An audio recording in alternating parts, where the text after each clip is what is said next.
Hello everyone. So, this is Rog Camacho again at andito tayo ngayon sa General Trias, Cavite to feature this sobrang gandang bahay, no? Na merong minimum lot area na 154 square meters at ang kanyang floor area naman ay nasa 167 square meters. So, this house is a single detached unit na mayroong 4 bedrooms, 3 toilet and bath at isang parking lot with balcony. So itong bahay na to ay sobrang ganda. So welcome to Amanda Model Unit. Okay, so ang papasukin natin ngayong bahay is ito yung kanilang dress-up model unit, no? So yung frontage natin for our Amanda Model Unit ay nasa mga 12 meters wide. So depende sa lot na makuha natin. Kung meron tayong makuhang lot na mas bigger than 154 square meters, mas malapad yung frontage. Ang kagandahan dito sa Amanda Model Unit ay malapad ang frontage natin. Makikita natin na sobrang laki ng bahay. So by the way, ang floor area naman natin dito ay 167 square meters. Kaya halatang halata naman talaga na malaki yung bahay natin. So magmula dito, ito yung ating pinaka lot area. Okay? So ang ipapakita nga po namin sa inyo is yung dress up model unit. Na sa ganon ay malaman ninyo kung gaano nga ba kalaki yung living area, dining area, as well as yung mga bedrooms nila pag nilagyan na po ng gamit. Dito nga pala sa front ay pwede pa tayo makapagtanim-tanim dito ng mga halaman kasi ang lapad pa or ang laki pa ng space natin. So ayan siya. Then this is our parking lot. Kung idiretso natin ito, this is provision for 2-car garage.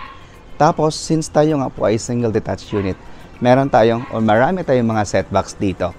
Meron tayo dito sa side na yon, meron tayo dito, at meron tayong setback dito at sa front. Alright, so pasok tayo ngayon sa kanilang model unit. Dito, ang ating napakalaking living area. Then, ang kagandahan pa dito sa ating living area ay dalawa yung ating bintana. Kaya mas maaliwalas yung ating living area. Then, dito naman sa kabilang side is andito naman yung ating dining area. Napakalaking dining area na ang katabi naman yan ay yung ating kitchen area. Wow! Okay. So, eto, pasukin natin or lapitan natin yung ating kitchen area. Ayan po siya. Tapos, eto naman yung ating pinaka-dining area. Tapos, dito sa ating dining area, meron ulit tayong dalawang bintana. Isa dito at isa naman din po dito. Tapos, meron tayong space dito, palabas ng ating service area. So, dito sa Amanda Model Unit ay andito sa baba ang kanilang master's bedroom. Andito siya sa portion nito. Tapos, bago tayo pumunta doon, ipakita ko muna sa inyo itong maliit dito na storage room. Okay, next is our powder room. Ayan. So, toilet and bath and lavatory. Okay, this is our master's bedroom. So, alam niyo na, pag medyo mahina na yung tuhod natin, hindi na tayo makaakyat sa taas, dito na tayo sa baba. The good thing is, this model unit, ang master's bedroom nila, ay nilagay nila dito sa ground floor. So, that is our queen size na bed. Tapos, meron tayong isang malaking bintana. At meron tayo ditong malaking lanay. Ito, sliding door that goes to our lanay area. Ayan. Then, meron tayong space para sa ating cabinet. Ayan siya. Yun. Then, eto naman yung ating own toilet and bath. O, di ba? Hindi mo na kailangang lumabas pa para mag-CR. Kasi nga, meron na tayong own toilet and bath dito sa master's bedroom. Okay, so dito sa baba, no, meron tayong isang powder room, meron tayong isang toilet and bath, at meron tayong isang kwarto. Dito na tayo sa taas. Dito sa stairs natin, yung foundation niyan ay buhos, tapos yung railings natin ay bakal, at yung handles naman natin ay kahoy. Tapos, eto na yung ating, wow! Okay. This is our family room, di ba? Grabe! Wow! For 7.4 million pesos, ito yung makukuha ninyo. Sobrang laki. Okay? So, first muna tayo dito sa ating bedroom number 1. So sa ating bedroom number 1, single bed. Ang daming space, ang daming cabinets.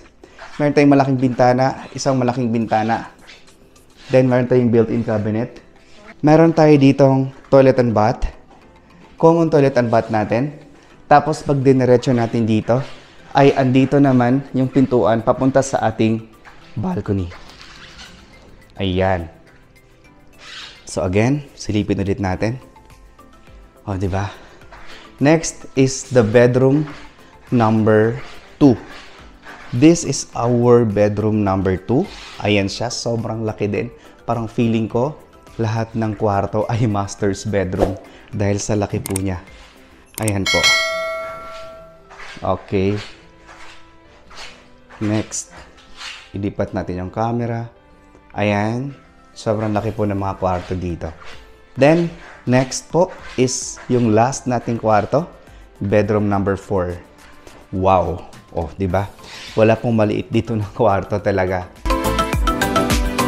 Sobrang mura na po neto, guys. Nasa exclusive subdivision ng Santras dito sa Governors Hills, General Trias, Cavite. So malapit lang din ito sa Tagaytay, no? Nasa mga 30 minutes away from Tagaytay.